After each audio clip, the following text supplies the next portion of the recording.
Hi guys, good afternoon. Dito kami ni nanay naman naglakad. Ayan, sobrang init ang panahon. Hello. Ayan si nanay. Papadali. Tapos ito si ate. Ito yung place na pinuntahan mi guys. Oh. Hi. Hello. Hi. Ayan si nanay, si kainitan. Bulano ng panahon. Andito kami sa Bukiran. Papunta kami doon guys. Oh. Doon sa pinakataas na yan. Doon ang punta namin. Ang init-init. Doon ang punta namin. Ni nanay. Ayan si nanay. Oh. Sobrang init guys. Yun naman kami papunta doon. Ano naman kami doon kaya may pistahan din doon. Doon ngayon pupunta. Yan lang guys.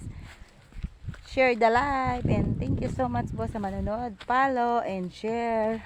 Dito na kami, dumating na kami sa Ate Merle. Nakabot na kami kay Festa. Ay si nanay. Nakita-kita naman ng magkapatid. Tagal namin din nagkita ni ate. Ilang buwan. Asya. Isang taong gayon. Isang taon na? Isang Isang taon na.